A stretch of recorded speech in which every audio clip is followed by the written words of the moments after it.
Хотелось мне эту тему затронуть.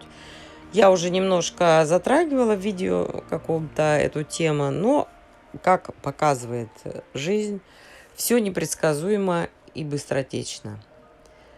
Ты можешь сколько угодно говорить, что так не должно было быть, но уходят близкие, и тогда мы понимаем, что некоторые вещи мы могли бы сделать, но отложили.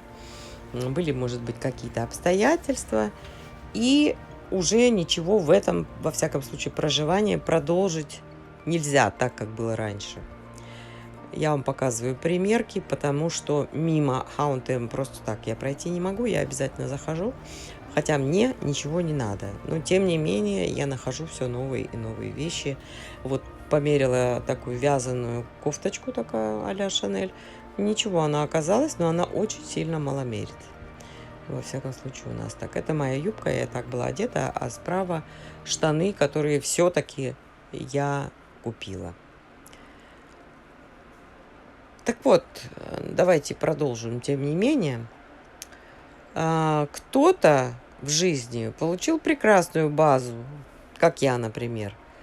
Я уехала учиться из дома рано, в 17 лет, после 10 классов, но мне моя семья, бабушки, дедушки и традиции в нашей семье дали сильнейшую уверенность в моей самостоятельной жизни. Я была всегда уверена, что я могу все. У меня сразу как бы все получалось. Я не сомневалась в том, что у меня, допустим, это получится то, что я хочу. Эту рубашку я нашла вот сегодня и купила ее. Так же, как эти гладиолусы. Вы смотрите, а я продолжу. Вот когда я думаю о родителях и о их родителях, вот каждый раз, когда я об этом задумаюсь, я благодарю Бога, что Он сделал, распорядился, так сказать, так, что я родилась в этой семье. И сразу хотелось бы, вот мне сразу хочется себя похвалить, что, видимо, мы с братом предыдущими жизнями заслужили себе именно вот эту семью. У нас были очень близкие, понятные отношения, где не надо было никогда что-то скрывать, врать, хитрить, не договаривать. Все было очень просто, понятно и на равных. И мне вот хватило этих коротких 17 лет, чтобы быть наполненной навсегда. Родители очень рано ушли, но тем не менее я их чувствую постоянно.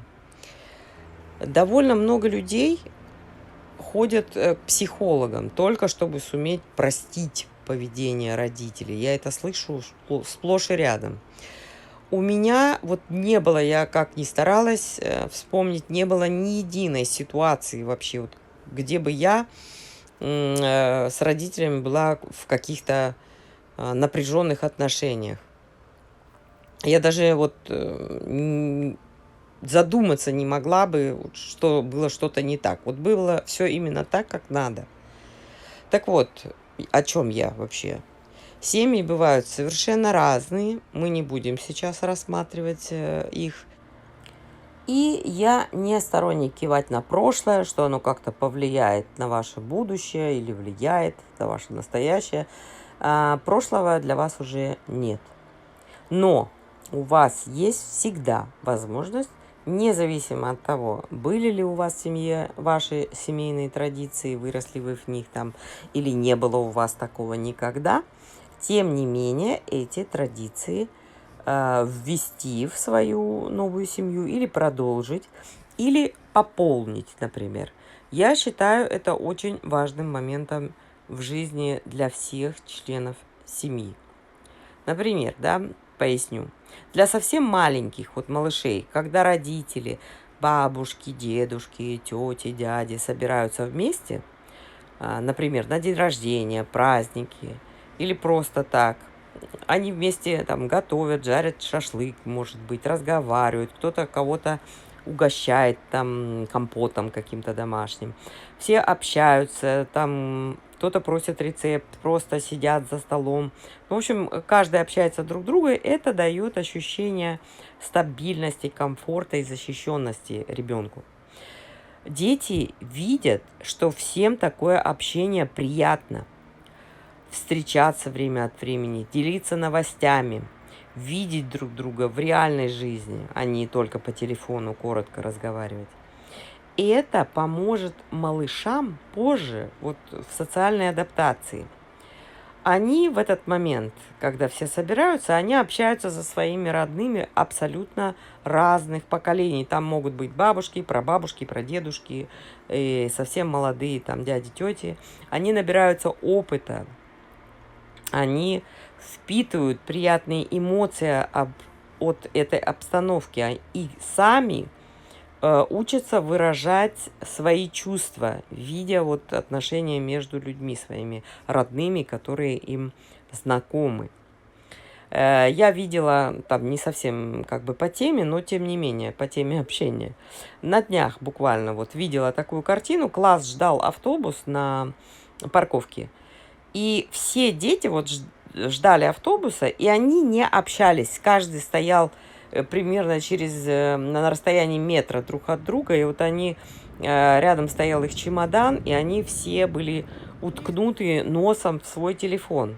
Казалось бы, подростки, которые должны быть общительные, энергичные, они вот молча стояли и пялились в телефон. В общем, вот такое общение часто происходит. Продолжаем, значит, да? В разных семьях разные традиции, конечно же, но они всегда помогают взаимодействовать с обществом, в котором мы живем, да, и понимать, что ваша семья уникальна, что вы сплоченные люди, вы вместе очень многое можете. И в случае надобности вы друг другу будете помогать. Традиции – это история вашей неповторимой семьи, а у нас семьи, естественно, у каждого все неповторимые.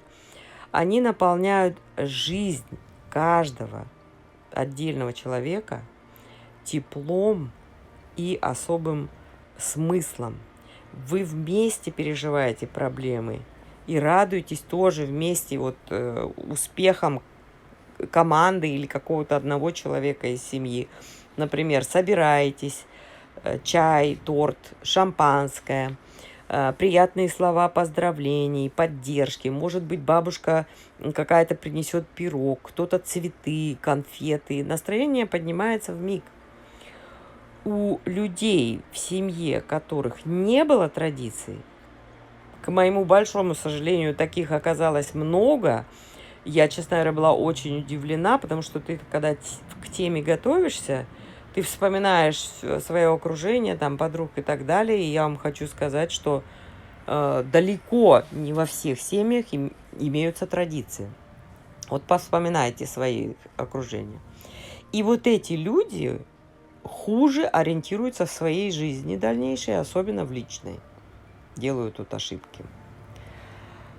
Вот когда мы были детьми с братом, в семье у нас было принято, скорее всего, я сейчас что-то тут забуду сказать, ну вот все, что вспомню. Например, собираться вместе на Новый год.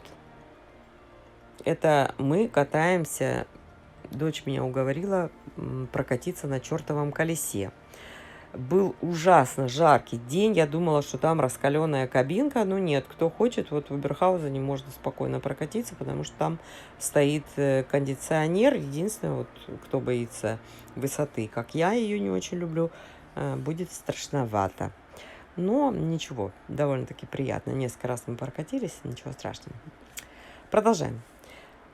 Мы собирались вместе на Новый год. Кто-то обязательно оставался всегда с ночевкой. И на следующий день мы, естественно, все праздновали дальше. Дети, кто вот был помимо нас, всегда находили утром под елкой подарки. На Пасху мы тоже собирались у бабушки. Она успевала сходить в церковь с вечера. Там у нее всегда была уже вкусная еда на столе. Пасочки сама делала, она вино. Раньше у нас было свое вино, тоже бабушка делала, шикарное. Потом мы, конечно, стали покупать. Яйца красили и мы, и она, и, в общем, мы все вместе приносили, и, в общем, праздновали. Папа всегда жарил перед интересным фильмом семечки с солью, с подсолнечным маслом. Сам до этого ходил на базар, их выбирал. В общем, у него там, он сам знал, какие надо будет покупать. И дома всегда были также на этот же случай приготовленные самодельные такие длинненькие соленые сухарики. И мы все вместе смотрели какие-то фильмы или передачи, типа «Что, где, когда». Если, например, приходила русская бабушка в гости к нам, она приносила всегда свой приготовленный уже бисквит и крем, и мы собирали уже у нас торт, пили чай, болтали. Греческая бабушка жила рядом, она встречала нас всегда, то есть мы на 5-м этаже, она на 2-м в нашем подъезде, она встречала всегда нас какими-нибудь там булочками самодельными, такими только что испеченными, там запах такой стоял, пирожками, эклерами, какими-то другими вкусными вещами могла дать. Мясо жареное, суп, в общем, ей надо было нас обязательно накормить. Мы вместе с родителями играли в настольные игры, домино, шахматы, на какие-то там символические мелкие деньги, но все равно детям было интересно. Особенно, если вырубался свет в микрорайоне, мы при свечах играли, а это довольно-таки часто было у нас, свет выключался. Потом мы каждые выходные всей семьей всегда ходили в кино. Иногда в театр или на концерт, но больше в кино чаще. И иногда могли в субботу и воскресенье сходить на разные фильмы. И все вместе мы обязательно ходили собирать урожай в сад к деду. Вместе мы ездили на море и вместе торчали на пляже до самой ночи, смотрели на звезды, болтали и прекрасно проводили время. Мама меня часто, когда я была в начальной школе, встречала меня из сада, из школы, и мы шли с ней гулять, прошвырнуться по магазинам, в общем, что-нибудь такое интересненькое купить. И это было очень приятное времяпровождение. Конечно, мы встречались все на день рождения или на какие-то важные даты и просто так. В общем, у нас постоянно было взаимодействие с родными. Почему традиции важны? Если в семье не сохраняются традиции, то так можно забыть про свои корни. Почему я заговорила о русской, греческой бабушке, про культуру, про национальные особенности. Например, вот у нас готовились и готовятся блюда греческой, русской кухни, то есть я продолжаю это делать. Это то, что стоит передавать следующему поколению. Если добавится еще национальность, пусть традиции еще больше обогащаются. Традиции, они дают нам понять, что у нас есть свой особенный круг вот родных людей. Мы вместе, если надо, мы кулак. Среди своих формируется особенная своя атмосфера тепла и понимания, которую вы и ваши дети будете вспоминать во взрослой жизни, ощущать связь с родными, даже если их уже нет с нами здесь, на этом свете. Мы, собираясь в семейном кругу, немного как бы притормаживаем темп жизни, успокаиваемся, расслабляемся, можем пересмотреть некоторые моменты в своей личной жизни, никуда не несясь в этот момент. Я тоже переняла какие-то и ввела свои традиции. У нас принято собираться всей семьей за столом каждый день. Мы общаемся, делимся новостями, едим, смотрим какой-нибудь фильм. Иногда мы спонтанно собираемся, ходим вместе в ресторан или на прогулку, если есть такая возможность. Мы все всегда целуемся, когда встречаемся или провожаем. Обязательно целуемся и говорим спокойной ночи всем. То есть мы не уходим никто спать просто молча. Если гости какие-то, то собираемся у нас, вкусно едим, общаемся. В выходные я стараюсь сделать какие-нибудь блинчики, сырники или там какие-нибудь пельмени домашние и так далее. У нас есть семейный чат также в телефоне, куда мы скидываем сообщения важные или там приятные, срочные и так далее. Со временем мы привыкаем к традициям, и нам не хочется их нарушать. Это самые запоминающиеся моменты общения и взаимодействия вот с разными членами вашей семьи. Эти моменты, которые вызывают улыбку на вашем лице, когда вы вспоминаете о чем-то. Так что в любом случае совершенно точно традиции укрепляют семью. Придумайте свои новые традиции, которые подходят вашей семье, собственной, новой, например. Как вот, например, у наших соседей, немцев, все собирались на рыбный день и ели рыбу. А готовила на всех вот эту рыбу, прям чистила ее во дворе и готовила, как вот раньше готовили, прабабушка их. И всех вот кормила. Вы делаете что-то вместе, готовите, отдыхаете, едите, может, ходите вот в парк или ездите на велосипеде, например, в выходные в какие-то новые места. Решаете вместе обязательно, чтобы все принимали участие, какие-то внутрисемейные срочные вопросы. Вы команда. И без открытого, приятного взаимодействия с родными не формируется чувство доверия, защищенности. И вот это все от финансового благополучия, вот это взаимодоверие такое, оно никак не зависит абсолютно. Потому что именно традиции и их соблюдение дают нам ощущение предсказуемости. То есть вы уже готовитесь к какому-то там празднику или какому-то событию. И вот это ощущение предсказуемости, стабильности и единства вот объединяющее для вашей семьи. Вот напишите в комментариях, какие традиции есть, может быть, были у вас и есть уже в вашей новой семье, что они вам дают, важны ли они для вас, или вы считаете это каким-то ненужным делом. Я всех вас обнимаю и целую. Прощаюсь с вами совершенно ненадолго. С вами была Наташа. До новых встреч. Пока.